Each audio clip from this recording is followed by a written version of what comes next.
Urdu point کی videos دیکھنے کے لیے ہمارا چینل سبسکرائب کیجیے اور بیل کے آئیکن پر کلک کیجیے تاکہ آپ ہماری تمام آنے والی ویڈیوز سے باخبر رہ سکیں۔ ناظرین، آپ دیکھ رہے ہیں اردو پوائنٹ اور میں ہوں آپ کا میزبان ملک نوید حسین۔ ہمارے ساتھ اس وقت موجود ہیں اسلامی جمہوریہ پاکستان کے وزیر خارجہ شاہ محمود قریشی صاحب۔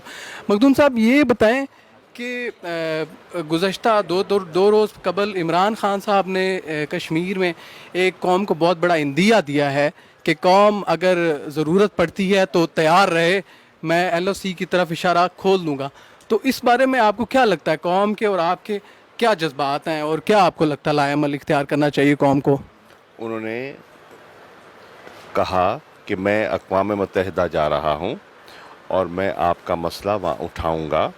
مجھے نوجوانوں کے جذبات کا احساس ہے اور وہ لائن آف کنٹرول کو عبور کرنا چاہتے ہیں، لیکن ایسا مت کیجئے جب تک کہ میں آپ کو نہ بتاؤں، کیونکہ اگر اس طرح بغیر سوچے سمجھے کوئی ہمارے نوجوان جذبات پہ بہہ جاتے ہیں تو اس میں نقصان کا امکان بھی ہے۔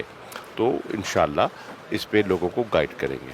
صحیح۔ اچھا مخدوم صاحب، پچھلے روز کی بات ہے جب صدر پاکستان جو ہے اتنے حساس موضوع پہ گفتگو کر رہے تھے تو اپوزیشن کی طرف سے بڑا واویلا دیکھنے کو آیا اس موقع پہ، آپ کی اس بارے میں کیا رائے ہے؟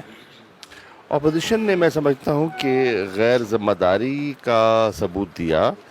احتجاج کرے، ان کا حق ہے، لیکن وہ کشمیر کے مسئلے پر وہ بات بنتی نہیں تھی، اور آپ نے دیکھا کہ اپوزیشن کے احتجاج کو انڈین میڈیا نے ایکسپلائٹ کیا ہے۔ انہوں نے بہت اچھالا ہے اور کہا ہے کہ کشمیر پر تقسیم تھی۔ ایسی بات نہیں ہے، کشمیر پر اپوزیشن بھی تقسیم نہیں ہے، کشمیر پر ساری قوم متفق ہے، لیکن تاثر ایسا گیا۔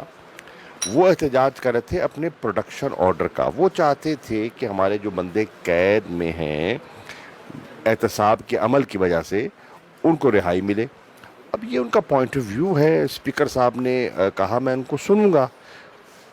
وہ اپنا احتجاج ریکارڈ کرا کر اور اگر مہذب طریقے سے صدر صاحب کی تقریر سن لیتے تو اس سے کشمیر کے مسئلے کو اور کاز کو تقویت ملتی۔ ان کے رویے سے ہندوستان کے میڈیا کو موقع مل گیا پاکستان پر نکتہ چینی کرنے کا۔ بالکل۔ تو ناظرین، ابھی کے لیے اتنا ہی، آپ سے پھر جوائن کریں گے۔ اب تک اجازت دیجیے اپنے ہوسٹ ملک نوید حسین کو۔ اللہ نگہبان، پاکستان زندہ باد۔